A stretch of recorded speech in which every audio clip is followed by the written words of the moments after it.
Hello everyone. Entry RRB SSC YouTube ചാനലിൻ്റെ പുതിയ വീഡിയോയിലേക്ക് എല്ലാവർക്കും സ്വാഗതം. അപ്പോൾ ഇന്നത്തെ നമ്മുടെ വീഡിയോയിൽ നമ്മൾ വന്നിരിക്കുന്നത് നിങ്ങളോട് വളരെ പ്രധാനപ്പെട്ട ഒരു കാര്യം പറയാനാണ്. RRB ഗ്രൂപ്പ് ഡിയുടെ നോട്ടിഫിക്കേഷൻ വന്നു, എക്സാം ഡേറ്റിൻ്റെ മുമ്പുള്ള ആപ്ലിക്കേഷൻ വിൻഡോ ഓപ്പൺ ആയി. ഇതൊക്കെ നമ്മൾ പലവട്ടം പറഞ്ഞിട്ടുണ്ട്. പക്ഷേ നിങ്ങൾ ഇതുവരെ അപ്ലൈ ചെയ്തിട്ടില്ല എന്നുണ്ടെങ്കിൽ പ്ലീസ് നിങ്ങൾ മിസ് ഔട്ട് ചെയ്യരുത്. നമ്മുടെ ആപ്ലിക്കേഷൻ ഉടനെ ക്ലോസ് ചെയ്യാൻ പോവാണ്. 22 ഫെബ്രുവരി വരെ മാത്രമാണ് നമ്മുടെ ആപ്ലിക്കേഷൻ വിൻഡോ ആക്റ്റീവ് ആയിട്ടുണ്ടാവുള്ളൂ. അപ്പോൾ ഇതുവരെ അപ്ലൈ ചെയ്യാത്തവർക്ക് വേണ്ടിയിട്ടാണ് നമ്മൾ ഒന്നും കൂടെ നിങ്ങൾ ജസ്റ്റ് ഒന്ന് എൻകറേജ് ചെയ്യുന്നതിന് വേണ്ടിയിട്ടാണ് ഇന്നത്തെ വീഡിയോയുമായിട്ട് ഇവിടെ വന്നിരിക്കുന്നത്. സോ ചെറിയൊരു ഇൻട്രോ പറയാം. RRBയുടെ ഗ്രൂപ്പ് ഡി എക്സാം എന്ന് പറയുന്നത് എൻട്രി ലെവൽ പോസ്റ്റുകളാണ്. അതായത് പല സെൻട്രൽ ഗവൺമെന്റ് ഡിപ്പാർട്ട്മെന്റുകളിലേക്കും ഉള്ള ഒരു വാതിലാണ് ഈ ഒരു എൻട്രി ലെവൽ പോസ്റ്റുകൾ എന്ന് നമ്മൾ സാധാരണ പറയാറുണ്ട് അല്ലേ. സോ ജസ്റ്റ് 10th അല്ലെങ്കിൽ ITIയോ യോഗ്യത ഉണ്ട് എന്നുണ്ടെങ്കിൽ നിങ്ങൾക്ക് വളരെ ഈസി ആയിട്ട് അപ്ലൈ ചെയ്യാൻ പറ്റുന്ന ഒരു എക്സാം ആണ് RRBയുടെ ഗ്രൂപ്പ് ഡി എക്സാം എന്ന് പറയുന്നത്. അതിൽ പ്രധാനമായിട്ടും അസിസ്റ്റന്റ് രീതിയിലുള്ള ജോലികളാണ്. അസിസ്റ്റന്റ് ലോക്കോ ഷെഡ്, വീണ്ടും അസിസ്റ്റൻസ് മെയിൻ്റനൻറ്റ്, പിന്നെ വീണ്ടും ട്രാക്സ്മാൻ, ട്രാക്ക് മെയിൻ്റനർ, അങ്ങനെ ഒരുപാട് പ്രൊഫൈലുകളാണ് ഈ പോസ്റ്റിൽ വന്നിട്ടുള്ളത്. അപ്പോൾ ഈ പോസ്റ്റുകൾ എന്തൊക്കെയാണ്, ഇതിൻ്റെ പ്രൊഫൈലുകൾ എന്തൊക്കെയാണെന്നൊക്കെ ഇതിനു മുൻപ് നടന്നിരിക്കുന്ന വീഡിയോസിൽ നമ്മൾ ഓൾറെഡി ഡിസ്കസ് ചെയ്തിട്ടുണ്ട്. അപ്പോൾ ഇന്നത്തെ വീഡിയോയിൽ നമ്മൾ ഏറ്റവും ഇമ്പോർട്ടൻ്റ് ആയിട്ട് വന്നിരിക്കുന്നത് ഈ ആപ്ലിക്കേഷൻ ഡേറ്റിൻ്റെ കാര്യം നിങ്ങളോട് ഒന്നുകൂടി പറയാനാണ്. സോ ജനുവരി 23 മുതൽ നമ്മുടെ ആപ്ലിക്കേഷൻ വിൻഡോ ഓപ്പൺ ആയിട്ടുണ്ടായിരുന്നു. ബട്ട് ഇൻ കേസ് ഇനി നിങ്ങൾ ആരെങ്കിലും എന്തെങ്കിലും കാരണങ്ങൾ കൊണ്ട് വിട്ടുപോയിട്ടുണ്ടെങ്കിൽ പ്ലീസ് ഇനിയും നിങ്ങൾ ഡിലേ ചെയ്യരുത്. 22 ഫെബ്രുവരി വരെ മാത്രമാണ് ആപ്ലിക്കേഷൻ വിൻഡോ ഓപ്പൺ ആയിട്ടുണ്ടാവുള്ളൂ. ഓക്കെ, അപ്പോൾ കഴിഞ്ഞ RRBയുടെ ഗ്രൂപ്പ് ഡി നോട്ടിഫിക്കേഷൻ വന്നിട്ടുണ്ടായിരുന്നത് 2019 അതിനുശേഷം ഇത്രയും വർഷങ്ങൾ കഴിഞ്ഞ് ഈ നോട്ടിഫിക്കേഷൻ വന്നത് നിങ്ങൾ പ്ലീസ് മിസ്സാക്കി കളയരുത്. മാക്സിമം എല്ലാവരും അപ്ലൈ ചെയ്യാനായിട്ട് ശ്രദ്ധിക്കുക. ഓക്കെ, ഇനി നമ്മൾ ഡിസ്കസ് ചെയ്യുന്നത് നമ്മുടെ ഗ്രൂപ്പ് ഡിയുടെ ജോലിനെ പറ്റിയിട്ടാണ്. ഇതിനെ പറ്റി പലതവണ നമ്മളിവിടെ പറഞ്ഞിട്ടുണ്ട്. സോ അത് ജസ്റ്റ് നമുക്ക് ഒന്നും കൂടെ ഒന്ന് സമ്മറൈസ് ചെയ്ത് പറയാം. പലതരത്തിലുള്ള എൻട്രി ലെവൽ ജോലികളാണ് ഇവിടെ ഈ ഡിപ്പാർട്ട്മെൻറ്റിലേക്ക് നിങ്ങൾക്ക് ഈ എക്സാമിലൂടെ കയറി ചെല്ലാനായിട്ട് പറ്റുന്നത്. ഇനി നിങ്ങൾ ശ്രദ്ധിക്കേണ്ട ഒരു കാര്യം, ഇവിടെ സ്റ്റാർട്ടിങ് വരുന്നത് ഒരു എൻട്രി ലെവൽ ജോലി ആണെങ്കിൽ പോലും ഇത് ഒരു സെൻട്രൽ ഗവൺമെൻറ് ജോബാണ്. സോ എല്ലാ സെൻട്രൽ ഗവൺമെൻറ് ജോബ്സിനും കിട്ടുന്ന എല്ലാ തരത്തിലുള്ള ആനുകൂല്യങ്ങൾക്കും നിങ്ങൾ ഇവിടെ എലിജിബിൾ ആണ്. സോ ഡെഫിനറ്റ്ലി നിങ്ങൾക്ക് DA കിട്ടും, TA കിട്ടും, HRA കിട്ടും, അങ്ങനെ തുടങ്ങിയിട്ടുള്ള എല്ലാ ആനുകൂല്യങ്ങളും നിങ്ങൾക്ക് ഈ ജോലിയിലും ലഭിക്കുന്നതാണ്. ഇനി അത് മാത്രമല്ല, വെറും 10ാം ക്ലാസ് യോഗ്യത മാത്രമുള്ള ഒരു എക്സാം ആണെങ്കിൽ പോലും ഇതിൻ്റെ സ്റ്റാർട്ടിംഗ് സാലറി തന്നെ 30,000 അബവിലേക്കാണ് പോകുന്നത്. നിങ്ങളുടെ in hand salary 35,000 and above ആ ഒരു റേഞ്ചിലായിരിക്കും നിങ്ങൾക്ക് ഇവിടെ ലഭിക്കുന്നുണ്ടാവുക. ഇനി അതുകൂടാതെ തന്നെ നിങ്ങളിപ്പം മേ ബി ITI കഴിഞ്ഞ ഒരാൾ, അല്ലെങ്കിൽ ഒരു എഞ്ചിനീയറിംഗ് കഴിഞ്ഞ ആൾ, അല്ലെങ്കിൽ ഡിഗ്രി കഴിഞ്ഞ ആളാണ്. സ്റ്റിൽ നിങ്ങൾ ഈ എക്സാമിലൂടെയാണ് നിങ്ങൾ ക്രാക്ക് ചെയ്തു, നിങ്ങൾക്ക് ജോലി കിട്ടിയെന്ന് കരുതുക. ഇനി നിങ്ങൾക്കൊരു ഹയർ വിദ്യാഭ്യാസ യോഗ്യത ഉണ്ട് എന്നുണ്ടെങ്കിൽ നിങ്ങൾക്ക് ഈസിലി ഇത്ര വർഷം കഴിയുമ്പോൾ അതിൻ്റെ ഡിപ്പാർട്ട്മെൻറ്റൽ എക്സാംസ് എഴുതി നിങ്ങളുടെ വിദ്യാഭ്യാസ യോഗ്യതയ്ക്ക് അനുസരിച്ചിട്ടുള്ള ജോലിയിലേക്ക് മാറാവുന്നതാണ്. സോ ഇന്റർ ഡിപ്പാർട്ട്മെൻറ്റൽ എക്സാം എന്ന് പറയുമ്പോൾ പുറമേ വരുന്ന ആൾക്കാരുണ്ടാവില്ല, അപ്പോൾ കോമ്പറ്റീഷൻ വളരെ കുറവായിരിക്കും.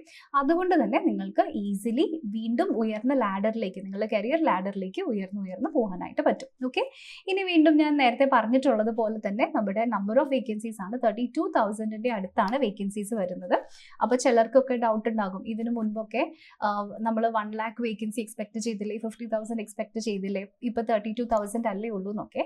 നിങ്ങൾ ഒരാൾ എക്സാം എഴുതുമ്പോൾ നിങ്ങൾക്ക് ജോലി കിട്ടാൻ ഒരു വേക്കൻസി മതി. ഒന്ന് ആലോചിച്ച് നോക്കിക്കേ, 32,000 വേക്കൻസി ആണ് ശരി, പക്ഷേ നിങ്ങൾ ഈ കാണുന്ന ആള് നിങ്ങൾ എഴുതി ജോലി കിട്ടാൻ നിങ്ങൾക്ക് ഒരു വേക്കൻസി പോരെ. അപ്പോൾ പിന്നെ നിങ്ങൾ വേക്കൻസിയുടെ എണ്ണം അനുസരിച്ച് നിങ്ങൾ ടെൻഷൻ ആവേണ്ട കാര്യമൊന്നുമില്ല. എല്ലാ വർഷവും ഇനി തൊട്ട് ഗ്രൂപ്പ് ഡി എക്സാം നടക്കും എന്നാണ് ഇതിനു മുൻപ് വന്നിട്ടുണ്ടായിരുന്ന റെയിൽവേയുടെ വിജ്ഞാപനത്തിൽ പറഞ്ഞിട്ടുണ്ടായിരുന്നത്. ഇനി നമ്മൾ ഇമ്പോർട്ടൻ്റ് ആയിട്ട് ഡിസ്കസ് ചെയ്യാൻ പോകുന്നത് നിങ്ങൾ അപ്ലൈ ചെയ്യേണ്ട സമയത്ത് കൊടുക്കേണ്ട ഡോക്യുമെൻറ്റ്സ് എന്തൊക്കെയാണ് എന്നാണ്. സോ നിങ്ങൾ അപ്ലൈ ചെയ്യുന്ന സമയത്ത് മാക്സിമം ഈ ഡോക്യുമെൻറ്റ്സും അതിൻ്റെ സ്കാൻ കോപ്പീസും നിങ്ങളുടെ കയ്യിൽ തന്നെ വെക്കാനായിട്ട് ശ്രദ്ധിക്കുക. SSLC സർട്ടിഫിക്കറ്റ് ഡെഫിനറ്റ്ലി വേണ്ടി വരും. നിങ്ങളുടെ അഡ്രസ്സും നിങ്ങളുടെ ഏജും ഒക്കെ നോക്കുന്ന പ്രൂഫായിട്ടാണ് SSLC സർട്ടിഫിക്കറ്റ് നോർമലി യൂസ് ചെയ്യുക. ഇനി ആധാർ കാർഡും അതുപോലെ തന്നെ നിങ്ങളുടെ കയ്യിൽ വേണ്ടി വരും. ഇനി കമ്മ്യൂണിറ്റി സർട്ടിഫിക്കറ്റ് ഡെഫിനറ്റ്ലി നിങ്ങളുടെ കയ്യിൽ വേണം. അതുകൂടാതെ അതുകൂടാതെ ബാങ്ക് ഡീറ്റെയിൽസ്, ഇത് വളരെ ഇമ്പോർട്ടൻ്റ് ആണ്. കാരണം ഈ റെയിൽവേ എക്സാമിൻ്റെയൊക്കെ ആപ്ലിക്കേഷൻ ഫീ എന്ന് പറയുന്നത് ആക്ച്വലി 500 രൂപയാണ്.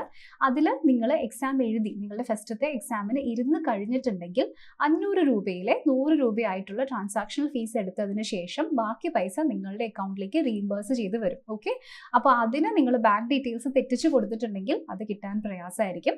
അപ്പോൾ ഇത് കറക്റ്റായിട്ട് എല്ലാവരും അപ്ലോഡ് ചെയ്യുക. ഇത് ഇപ്പോൾ ഞാൻ പറഞ്ഞത് ജനറൽ കാറ്റഗറീൻ്റെ കാര്യമാണ്. ഇനി അതല്ല SC/ST അല്ലെങ്കിൽ ഫീമെയിൽ കാൻഡിഡേറ്റ്സ് അങ്ങനെയുള്ളവർക്ക് 250 റുപ്പീസ് ആണ് ആപ്ലിക്കേഷൻ ഫീ. അപ്പോൾ നിങ്ങൾ അപ്ലൈ ചെയ്ത് കഴിഞ്ഞ് എക്സാമിൻ്റെ ഇരുന്ന് കഴിഞ്ഞാൽ എക്സാം കഴിഞ്ഞതിന് ശേഷം 250യും നിങ്ങൾക്ക് റീഇംബേഴ്സ് ചെയ്ത് ലഭിക്കുന്നതായിരിക്കും. ഓക്കെ, അതുകൂടാതെ നിങ്ങളുടെ ഫോട്ടോയും സിഗ്നേച്ചറും വേണം. അതിൻ്റെ സ്പെസിഫിക്കേഷനൊക്കെ നോട്ടിഫിക്കേഷനിൽ തന്നെ പറഞ്ഞിട്ടുണ്ട്. തെറ്റായ സ്പെസിഫിക്കേഷനിലുള്ള ഫോട്ടോയോ സിഗ്നേച്ചറോ അപ്ലോഡ് ചെയ്തിട്ടുണ്ടെങ്കിൽ സിസ്റ്റം തന്നെ റിജക്റ്റ് ചെയ്യും. അടുത്തത് ആക്റ്റീവ് ആയിട്ടുള്ള മൊബൈൽ നമ്പർ വേണം. കാരണം മൊബൈൽ നമ്പർ വെച്ചിട്ട് നിങ്ങൾക്ക് ഒരു OTP ഒക്കെ വന്നിട്ട് നിങ്ങൾക്ക് ലോഗിൻ ചെയ്യേണ്ടതായിട്ട് വരും. അതുകൊണ്ടാണ് ആക്റ്റീവ് ആയിട്ടുള്ള മൊബൈൽ നമ്പറും വേണമെന്ന് പറയുന്നത്. ഓക്കെ, അപ്പോൾ വിദ്യാഭ്യാസ യോഗ്യത ഞാൻ നേരത്തെ പറഞ്ഞു, 10ാം ക്ലാസ്സോ അല്ലെങ്കിൽ ITIയോ ഇതിൽ ഏതെങ്കിലും ഒന്ന് മാത്രം മതി നിങ്ങളുടെ വിദ്യാഭ്യാസ യോഗ്യതയായിട്ട്.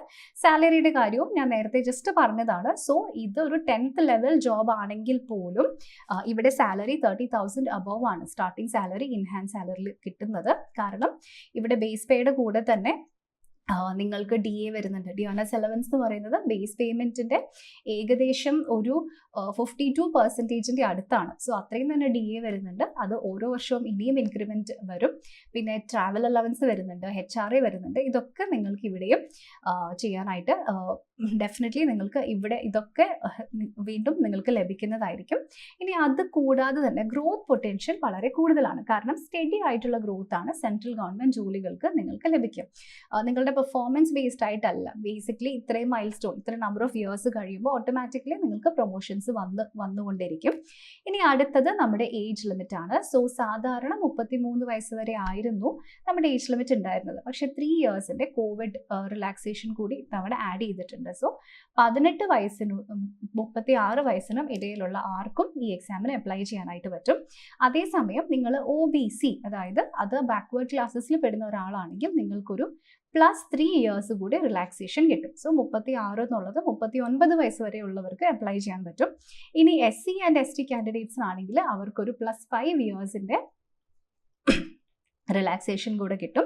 അപ്പോൾ അങ്ങനെയുള്ളവർക്ക് 36 + 5 41 ഇയേഴ്സ് വരെ ഉള്ളവർക്ക് അപ്ലൈ ചെയ്യാനായിട്ട് പറ്റും ഈ ഒരു ജോലിക്ക്. ഓക്കെ, അപ്പോൾ എങ്ങനെയാണ് ഇതിൻ്റെ സർട്ടിഫിക്കറ്റ്സ് നമ്മൾ ഉണ്ടാക്കുക, അതിനുമായിട്ടുള്ള സ്പെസിഫിക്കേഷൻസ് എന്തൊക്കെയാണ്, ഇൻസ്ട്രക്ഷൻസ് എന്താണ്, റൂൾസ് എന്തൊക്കെയാണ് എന്നുള്ള ഡൗട്ട് നിങ്ങൾക്ക് വന്നിട്ടുണ്ടെങ്കിൽ നമ്മുടെ ചാനലിൽ തന്നെ നമ്മുടെ ടീച്ചേഴ്സ് അതിനെ പറ്റിയിട്ടുള്ള ഡീറ്റെയിൽഡ് ആയിട്ടുള്ള വീഡിയോസ്, അതായത് നോൺ ക്രീമി ലെയറിൻ്റെയും അല്ലാതെയും ഒക്കെ ഇഷ്ടംപോലെ വീഡിയോസ് നമ്മുടെ ചാനലിൽ തന്നെ നമ്മുടെ ടീച്ചേഴ്സ് അപ്ലോഡ് ചെയ്തിട്ടുണ്ട്. സോ ഞാൻ അതിലേക്ക് ഒത്തിരി ഡീറ്റെയിൽഡ് ആയിട്ട് പോകുന്നില്ല. ആ വീഡിയോസ് നിങ്ങൾ ജസ്റ്റ് ഒന്ന് റെഫർ ചെയ്താൽ മതിയായിരിക്കും. ഓക്കെ, ഇനി അടുത്തതായിട്ട് നമ്മുടെ ക്വാളിഫിക്കേഷൻ പറഞ്ഞു കഴിഞ്ഞു. നെക്സ്റ്റ് വരുന്നത് ഈ ഒരു എക്സാമിനെ പറ്റിയിട്ടാണ്. സോ നിങ്ങൾക്ക് ഡയറക്റ്റ്ലി ഇവിടെ ഒരു കമ്പ്യൂട്ടർ ബേസ്ഡ് ടെസ്റ്റ് ഉണ്ടായിരിക്കും. സോ ഡെഫിനറ്റ്ലി അതൊരു ഓൺലൈൻ ടെസ്റ്റ് ആണ്. ഒരു ക്വസ്റ്റിന് 4 ഓപ്ഷൻസ് വീതം മൾട്ടിപ്പിൾ ചോയ്സ് ക്വസ്റ്റ്യൻസ് ആയിരിക്കും ഇതിലുണ്ടാവുക. 4 സബ്ജക്റ്റ് ആണ് നിങ്ങൾക്ക് പ്രധാനമായിട്ടുള്ളത്. General science, mathematics, general intelligence and reasoning, general awareness and current affairs. ഈ 4 സബ്ജക്റ്റുകളും കൂടെ ചേർന്ന് 100 മാർക്കിലായിരിക്കും നിങ്ങളുടെ എക്സാം നടക്കാനായിട്ട് പോകുന്നത്. സോ ശ്രദ്ധിക്കുക, ഇവിടെ ഏറ്റവും കൂടുതൽ വെയിറ്റേജ് വരുന്നത് റീസണിങ്ങിനാണ്. സാധാരണ ഇങ്ങനെയല്ല എക്സാംസിനൊക്കെ റെയിൽവേയുടെ എക്സാംസിന് വരാറ്. ഇവിടെ ഇംഗ്ലീഷ് ഇല്ല, അത് റെയിൽവേയുടെ എക്സാംസിൽ സാധാരണ ഉണ്ടാവാറില്ല. ബട്ട് സ്റ്റിൽ ഇവിടെ റീസണിങ്ങിന് ഏറ്റവും കൂടുതൽ വെയിറ്റേജ് വരുന്ന ഒരു എക്സാമാണ് ഗ്രൂപ്പ് D എക്സാമിനേഷൻ. ഇനി നിങ്ങൾ അഥവാ GA അല്ലെങ്കിൽ GK ജനറൽ നോളജ് പേടിയുള്ള ആളാണെങ്കിൽ ആകെ 20 മാർക്ക് മാത്രമാണ് ഇവിടെയുള്ളൂ. സോ ഇവിടെ GKക്ക് വീണ്ടും വെയിറ്റേജ് വളരെ കുറവാണ് ഈ എക്സാമിന്. ഓക്കെ, ഇനി അടുത്തത് ജനറൽ സയൻസിൻ്റെ നോക്കിയിട്ടുണ്ടെങ്കിൽ 25 മാർക്കാണ് വെയിറ്റേജ് വരുന്നത്. മാത്സിനും അതുപോലെ തന്നെ 25 മാർക്കിൻ്റെ വെയിറ്റേജ് ആണ് വരുന്നത്. സോ ടോട്ടൽ 1.5 മണിക്കൂറാണ് നിങ്ങളുടെ എക്സാമിൻ്റെ സമയം. ആൻഡ് നിങ്ങൾക്ക് ഇവിടെ കാണാൻ പറ്റും ഒരു ക്വസ്റ്റിന് 1 മാർക്ക് വീതമാണ് വെയിറ്റേജ് വന്നിട്ടുള്ളത്. ഓക്കെ, അപ്പോൾ ടോട്ടലി 100 മാർക്കിൽ നിന്ന് 100 ചോദ്യങ്ങളാണ് ഇവിടെ ഉണ്ടാവുക. ആൻഡ് അതിനുള്ള സമയം 1.5 മണിക്കൂറാണ്. സോ ഇവിടെ നിങ്ങൾ ശ്രദ്ധിക്കേണ്ട മറ്റൊരു പ്രധാനപ്പെട്ട കാര്യം, സാധാരണ എക്സാംസിൽ ജനറൽ സയൻസ് ഒരു ഇതുപോലെ ഒരു സ്പെസിഫിക് സെക്ഷൻ ആയിട്ട് വരാറില്ല. അപ്പോൾ ഇത് കാണുമ്പോൾ നിങ്ങൾ ഇനി BSc സയൻസ് ലെവലിലേക്കൊക്കെ പോകണമെന്നൊന്നും പേടിക്കേണ്ട. ഇതൊരു 10th ലെവൽ എക്സാം ആണ്. അപ്പോൾ നിങ്ങൾ 10th സ്റ്റാൻഡേർഡ് വരെ പഠിച്ചിട്ടുള്ള NCERTയുടെ സയൻസ്, ഫിസിക്സും കെമിസ്ട്രിയും ബയോളജിയും അടങ്ങുന്ന അത്തരം സയൻസിലെ ചോദ്യങ്ങളായിരിക്കും ഇവിടെയും നമ്മൾക്ക് ഉണ്ടാവുക. ഓക്കെ, അപ്പോൾ ഇത്രയാണ് നമുക്ക് പ്രധാനമായിട്ടും പറയാനുള്ള കാര്യങ്ങൾ. 4 സബ്ജക്റ്റുകളുണ്ട്. ഓരോ ക്വസ്റ്റിനും ഓരോ മാർക്കാണ് വെയിറ്റേജ്. അപ്പോൾ ഇതിൻ്റെ സമയം നിങ്ങൾ പ്ലീസ് മിസ്യൂസ് ചെയ്ത് കളയരുത്. എത്രയും പെട്ടെന്ന് ഫെബ്രുവരി 22 മുമ്പ് തന്നെ നിങ്ങൾ എക്സാമിന് അപ്ലൈ ചെയ്യാം. ഓക്കെ, ഇനി അടുത്തതായിട്ട് നിങ്ങളുടെ പ്രിപ്പറേഷന് വേണ്ടിയിട്ടുള്ള ചെറിയ കുറച്ച് ടിപ്സ് മാത്രം പറഞ്ഞു തരാം. ഒന്ന്, ഏർലി പ്രിപ്പറേഷൻ നിങ്ങൾ സ്റ്റാർട്ട് ചെയ്യുക.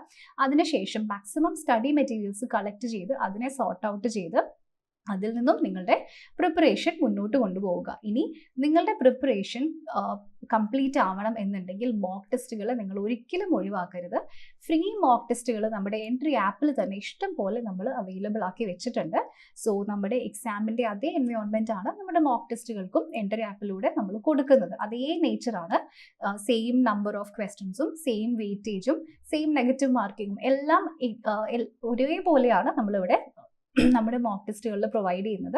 അപ്പോൾ അതിലൂടെ എങ്ങനെയാണ് ആക്ച്വൽ എക്സാം എന്നതിൻ്റെ ഒരു നല്ലൊരു ഫീല് നിങ്ങൾക്ക് ലഭിക്കുന്നതായിരിക്കും. അതുകൂടാതെ തന്നെ എന്തെങ്കിലും ചേഞ്ചസോ എന്തെങ്കിലും പുതിയ അപ്ഡേറ്റ് വരുന്നുണ്ടെങ്കിൽ അതിനെപ്പറ്റി കൂടുതലും നിങ്ങൾ ഇൻഫോംഡ് ആയിട്ടിരിക്കുക.